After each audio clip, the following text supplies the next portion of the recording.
Hitch to the Stitch knitting podcast, and where I talk about knitting and other crafts. My name is Zoe. I'm an engineer and I'm from Melbourne, Australia. This video is a little bit different from me. It's the Bendigo Sheep and Wool Festival, which is the Australian, it's in Bendigo. I think it's called the Australian Sheep and Wool Festival. Was on last weekend and I got a chance to go on the Saturday. So I'd like to talk about that with you today. And I'm also wearing something that I wore to the Bendigo Sheep and Wool Festival. I made this one. It's called the Nordstrand pullover. It's a free pattern. I talked about it in my last podcast.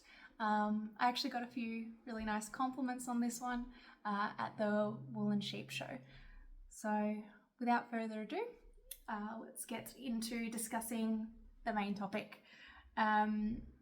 So I had two major projects that I wanted to shop for, and then I was willing to be a little bit inspired by what I found. So I did see some really, when I first walked in, so there's a whole bunch of stalls and different sheds that have different producers, different makers, and there was some beautiful yarn there.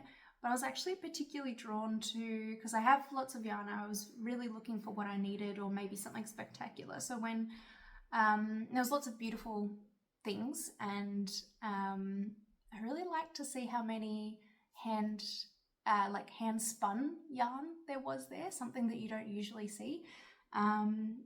But something that particularly attracted me in, I'll put all the videos here next to me.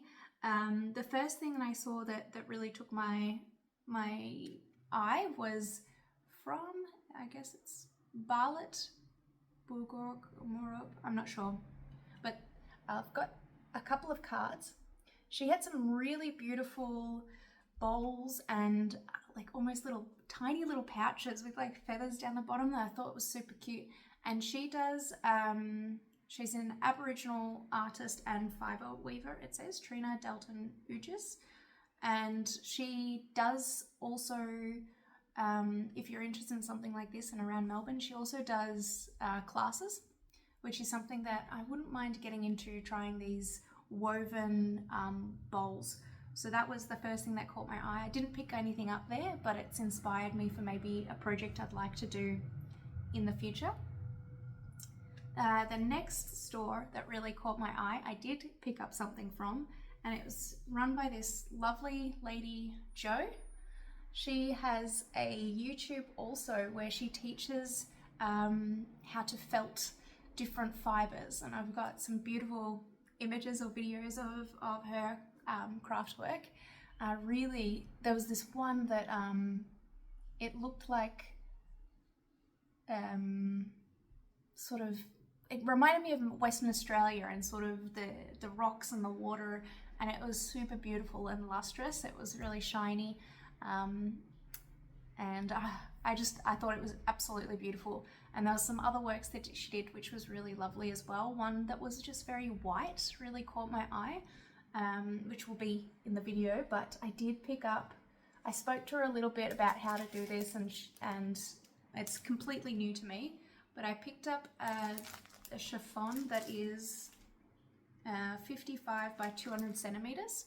So it's to make a sort of that scarf style that she's making. I'm not sure if I'll necessarily use it as a scarf. Maybe I will, or maybe I'll use it to drape on something like this.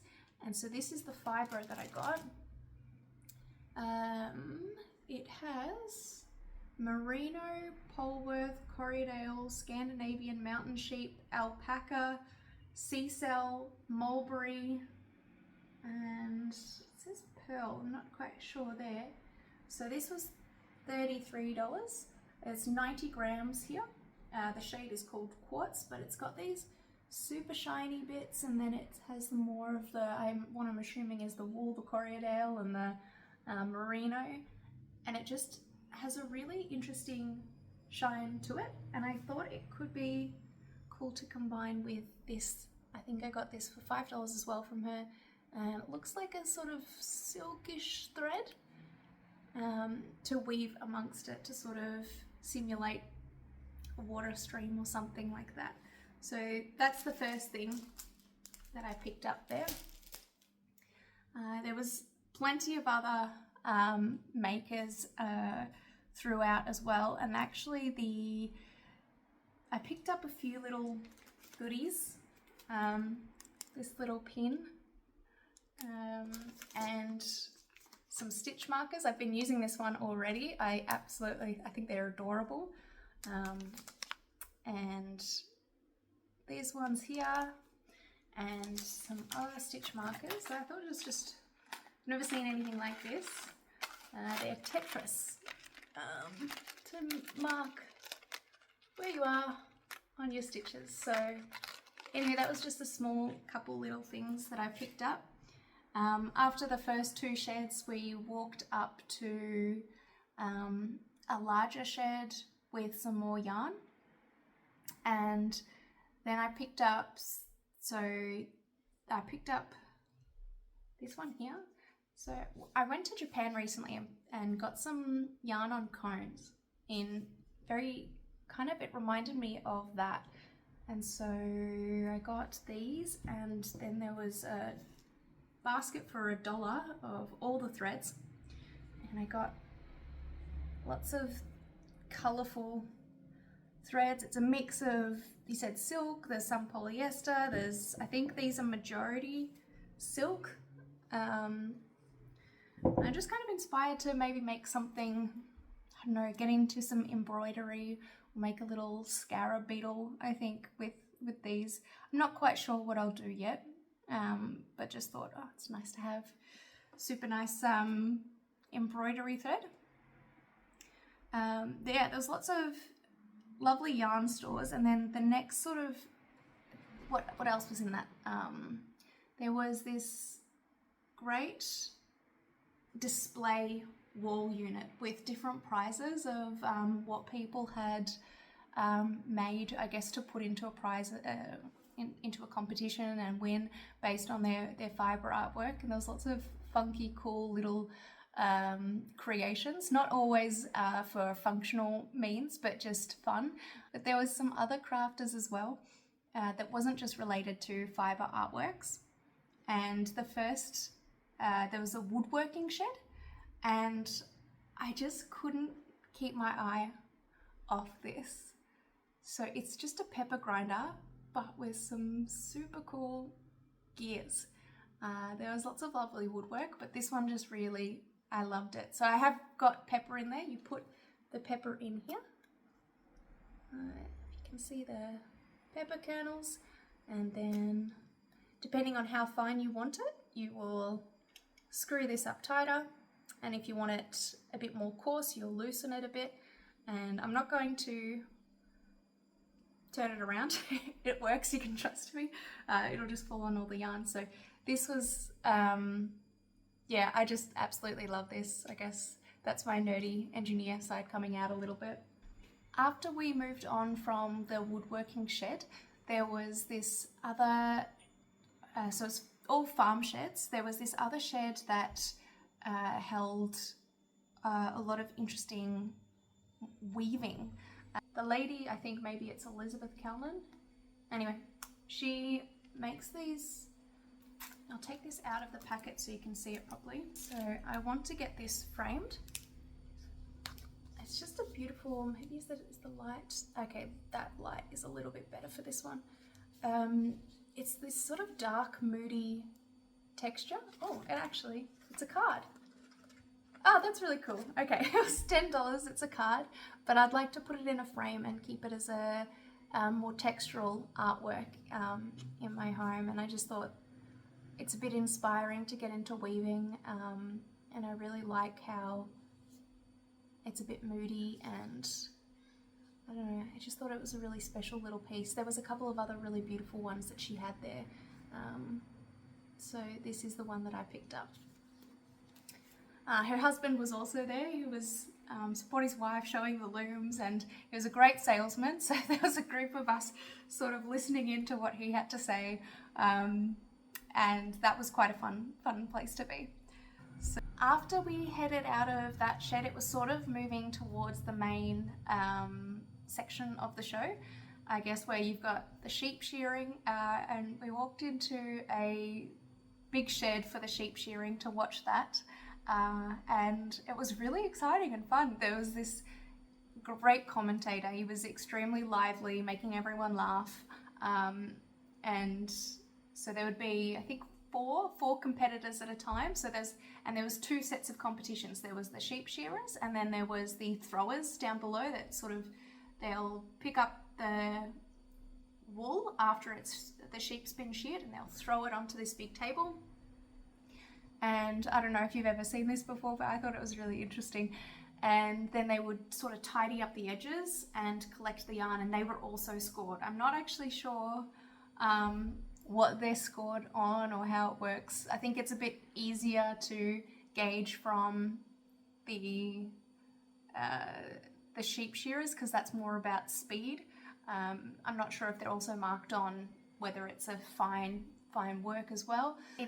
I would have thought that the competition actually would have been just to shear one sheep. I guess it makes more sense that they've got multiple, so it's not just speedy on one. I think there was, if I'm not wrong, there was about 5 sheep that they had to come out and shear and wrangle the sheep into position. And there was one girl that was competing, it was cool to see, because I don't know, I'm not sure if I'm strong enough to wrangle a sheep the way that she did. So that was nice to see a girl in the competition as well for the sheep shearing. And after the sheep shearing, got some lunch, but then headed into another section where I saw some more weaving and some spinning, and like this auto spinner. I gave it a shot. I've got to say, I think I stuffed it up a little bit and I made a bit of a mess. Yeah, the yarn broke. I think I should start with a drop spindle if I'm going to get into spinning before I go for an auto spinner. It's not something that's particularly on the agenda at the moment, to get into spinning. I think knitting keeps me busy enough, and once I've got enough, I mean, I've got plenty of knitted garments, but once I've sort of satisfied myself with knitting, and I've got, you know, sweaters coming out my ears, then maybe I can switch to spinning, to make it a more drawn out, lengthy process, to sort of go from more of a start to end process. If I really wanted to go to start, I would join the sheep shearing competition. But yeah, it's not something I'll pick up just yet, but the weaving still, again, it was another one that was tempting me to get into weaving. I just really like the effect that you can get with a loom. It's something a little bit different to what you can do normally, and I would like to make some blankets or some scarves that are in that style.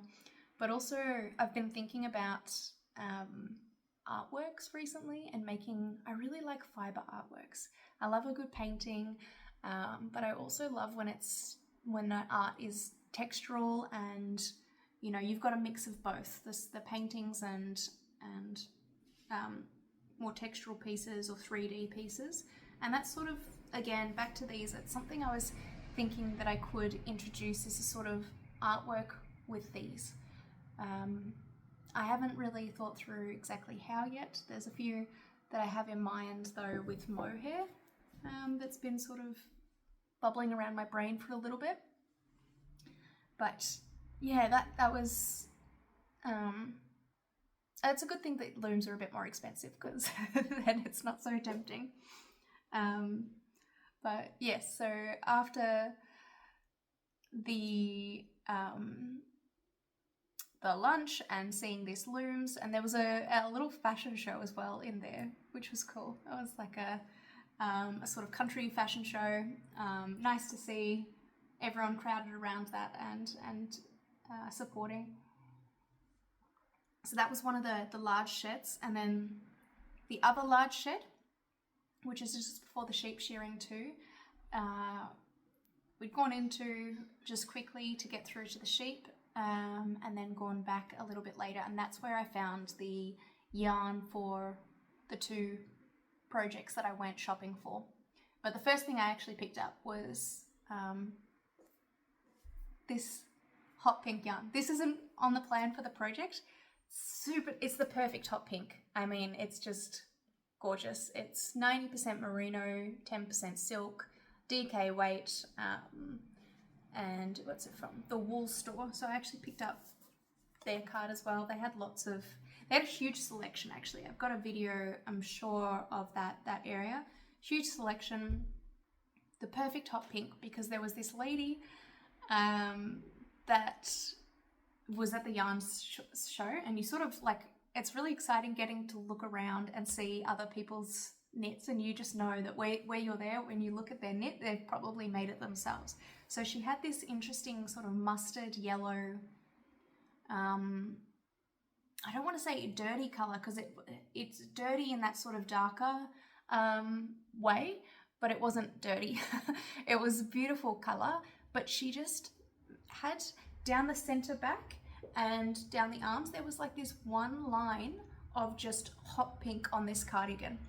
And then there was that feature section down the very back, and it was just beautiful. I said to her, I was like, oh, I just really like your sweater. I love the hot pink. So after seeing her, this one went straight into the basket. Yeah, so I have this plan. I have no idea how I'm going to recreate, how I'm going to recreate what she did, but I'm inspired by her to do something like that with a pop of this almost neon pink into a project. So I don't have yarn for what's left, but that one will stay in there to be able to do that eventually. Then I was also shopping for my friend. Actually, first of all, that was in another shed where I picked up a few other things, but okay.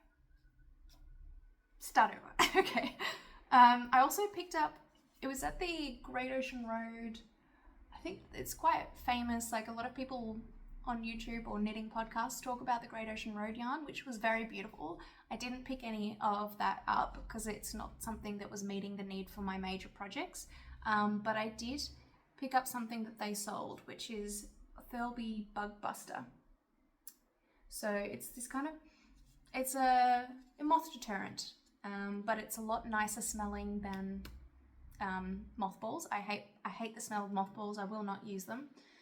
However, the weekend, or a couple days before I went to the sheep show, I found some, I did some washing, and down at the bottom of my basket that I hadn't been washed for a while, there was this, I think it was a merino or some sweater. It was a store-bought one, or it was a silk or cashmere, something like that, sweater that I wasn't particularly, I would like to still have that sweater, but I wasn't particularly heartbroken about it. And it was actually good that it was almost the sacrificial sweater, because there was holes eaten through it from my laundry basket. So as soon as I saw that, I threw the basket. That's now gone. I've got a new laundry basket that's going to work a lot better than that one did anyway. But it really freaked me out. So then when I went to the Wool and Sheep show and then I found these, I got 3 of them to put in with my main section of especially my handmade knits. And she said it'll pretty much last forever after a year, or when the smell sort of goes away. You just sort of go in and you shave. It almost looks like soap in there. And you shave it down a couple of mil, and then it's going to be good to go again for another year or 6 months, whatever is needed. So that really freaked me out. And I picked up a lot of these because I've got wooden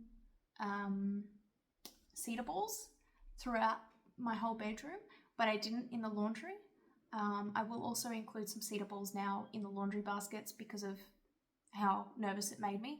I haven't seen there's been no other effects. Like, I can keep my yarn out here and there's no issues. I think maybe it was just the basket that had something on it or picked it up. Yeah. Anyway, that wasn't very nice. But I'm glad that my sacrificial sweater sort of was the one that was eaten through. But in that shed also, there was a new yarn producer to me that I'm going to 120% recommend. It's called Wagtail Yarns. Their yarn was extraordinary. extraordinary. It was so beautiful. The colors were gorgeous. The yarn was spectacular. And I wanted to shop for, there's this pattern, I'll put it here because I always forget pattern names, but it's this cape, and I think it's by Azetta, one of my favorite things in it. I will put all the information in the description box below if it's not on the screen. But that's what I've been wanting to shop for, and I thought a blush pink, super light pink would be perfect because I could pair it with white trousers, my grey silk pants, and just I have a few things that I think it would really look very beautiful with a pale blush pink. So I picked up, I freaked out a little bit and was originally going with just 3 of these and going to play yarn chicken, knowing that my amount that I would have bought is less than the extra small, which I'd make a small, I think. And the length, I was just thinking, oh, I'll just cut it up a bit more. But no. And then I bought 3 and the matching one. So these are the 2 different yarns that I'm going to hold together. And then I went back to get the others. Anyway, so this one is called Tea Rose Pink. So this is the base yarn that I'm going to, as the main yarn. It's 80% fine mohair, 20% merino wool. It just feels extraordinary. I can't even tell you, like all their yarn was just so luxurious. The prices were high as well, to be fair, but it's just spectacular. To be honest, I will shop with them again. I think as long as this project goes well, I'll definitely shop with them again. And then I got this one to hold with it, the more lace. So it is 100% fine kid mohair yarn. So this is a lace weight, so 760 meters per 100 grams. The other one was 250 meters per 100 grams. So it's a DK and then a lace weight, which is what the pattern calls for. And maybe you can see there's only a slight difference in the color. With this one maybe a little bit more blushy and this one a little bit more pale, and they're just gorgeous. So I got 400 grams of the base, the 8 DK, and 125, so they also had a 25 gram, which is all I needed, that extra 25 gram of these. So this is the yarn that I got for that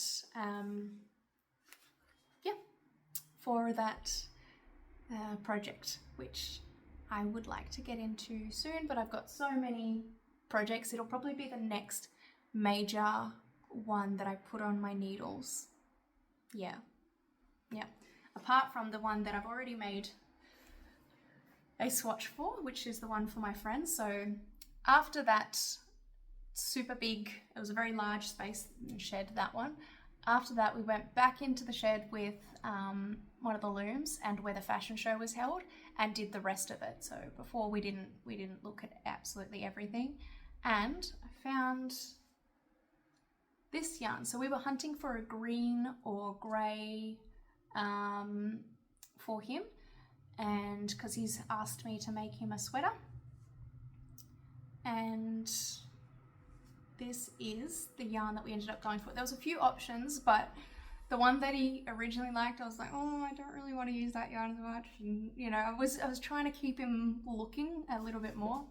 Anyway, so he ended up finding this one here, and it's just a small little store, and it was one of the best parts of the whole show. What is, I don't know if I have, yes. It was, I think it was from here, Zago, but this card she gave me because there was also a ceramicist that had her work there. She wasn't there, but oh my goodness, I love ceramics. I do ceramics myself. Actually, I bought this recently in Melbourne. It's not from the Sheep and Wool Festival, but it's just gorgeous. Anyway, so I do ceramics myself, including working with porcelain, and this is porcelain. This was at the fiber, oh gosh, no, not fiber. Anyway, it was like a maker market in Melbourne in the exhibition building. So it comes every, I don't know, 2 times a year or something like that. And I've wanted to go for a really long time. And I picked up some really beautiful things there. I think it was a week before or 2 weeks before. And that was one. But I found another beautiful piece here. So first I'll talk about the yarn. Making snefnug. Sorry, I've been wanting to use snefnug for a while because actually I'm making a sweater that calls for snefnug, but I'm using something else for myself soon. I guess it's one of the ones that I have on the list. It's also actually a blush pink project. But I'm really, now that I've felt it, I definitely actually want to try it, I think, for myself, providing this project goes well. But anyway, it's the snefnug, which is 55% baby alpaca, 35% organic cotton, and 10% fine merino wool. It's kind of a worsted weight, I would say, almost, what is it, 12 to 20 to 16 stitches. I guess I'm a little bit more of a tight knitter. So it's almost Aran, I would say, actually. But anyway, I'm using it for a worsted project. And I've already made a gauge swatch. So I'll have the pattern here. And it looks really nice. This is in Fisherman's Rib, which I've never done before. So that's exciting to try that for the first time. And it's knitting up beautifully. It's going to be so luxurious to wear that I'm kind of tempted to make something for myself. I think a zip, like a quarter zip, would be really nice. I've been wanting to make the petite knit pattern for a while. She's got this quarter zip one, but it's not the same gauge at all. Might have to look around for a pattern or maybe sort of make what's in my brain. But anyway, this is really lovely. There was also this beige colour there that I'm not usually a beige person, but it was kind of like a little bit darker and I really liked it. So I got 10 balls of this, which I don't think will be enough for the sweater. So I might have to get an 11th and then put in an order for something for me as well, I think. But anyway, really excited to see some snefnug there because I've heard good things about it and seen some projects online. But the last thing I got was this ceramics. So the first thing that caught my eye, there was these beautiful display videos here and there was some nice rings. I think I got this for $15. It is, wait, maybe I'll show you first. So I have made a porcelain ring. I might just go get it for you. Okay, I made a porcelain ring myself. So this is, by Catherine Wheeler Ceramics. I think she's from Castlemaine.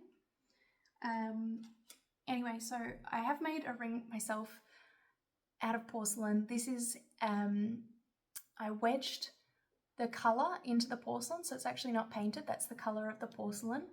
But I got excited at work one day and put my hand down on the table and it's broke. And you can see how thin that is. I think that's a lesson learned. Either I'm going to put metal in there to keep it a bit stronger and less likely to break, or like this one is a lot thicker. Maybe I'll put the comparison up.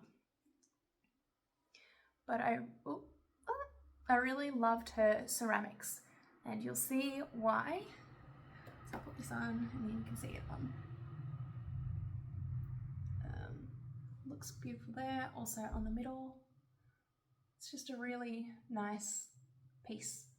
Yeah, so that was the one. And another piece that I found of hers, I had some flowers that are now falling out of it. But you'll see that my style and her style, we've got some crossover sometime. It's this gorgeous coral. You can see that. It's just beautiful. And it's this stoneware. Oh my gosh, I'm so in love with it. and it's a little vase. So it's basically a flower frog already, just by design. So I've been having this sitting there with some flowers that had sort of dried up just behind me. So yeah, I just absolutely love it. It was $65, which I think is an amazing price. This is just beautiful. I love to see, yeah, ceramicists and especially special works like this. It's just, anyway, I was super in love with that store, and the lady that was working there I think was friends with both, or the mum or something like that, and she was super lovely. And yeah, anyway, this one is probably, I've got to say, I think it's actually my favorite thing that I picked up. Maybe also this one. Yeah, so that was a very special store, and there was lots of goodies, and I've got to actually start to get online and follow a lot of these people. I would definitely like to follow this ceramicist and this Knit One Felt Two by Jo. She was so lovely, and I want to learn how to felt off of her YouTube, so I'll watch that when I'm ready. But yeah, there's lots of inspiring things there, lots of beautiful knitwear that people were wearing. And the last thing that we did of the day, it was quite a packed day, and it's a significant drive from Melbourne. I think it was about 2 hours 15. So we also had to get back to Melbourne on the country roads, and we didn't want to leave too late. So the last things we sort of did was we walked down to the sheep zones, which we hadn't had a chance to do previously. And then there was the more industrial, there was the sheep, and we're now packed into a truck as well. And then there was tractors and other sort of farming goods and products.